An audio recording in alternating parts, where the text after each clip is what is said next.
Maaaring maapektuhan ng hiling na pansamantalang paglaya ni dating Pangulong Rodrigo Duterte sa International Criminal Court dahil sa mga pahayag ng kanyang anak na si Vice President Sara Duterte.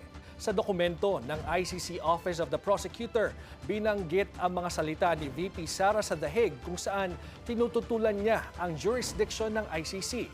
Iginiit umano ng bise na kinidnap ang kanyang ama at illegal ang pag-aresto sa kanya. Binanggit din ang live stream kung saan nagbiro siyang may planong itakas si Duterte mula sa detention facility. Inakusahan din niya ang ICC ng sabwatan sa paggamit ng peking saksi.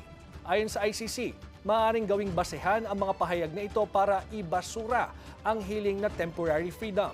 Binanggit din sa dokumento na ang planong pagbalik ni Duterte sa Davao ay maaaring makaapekto sa kasong kinahaharap nito.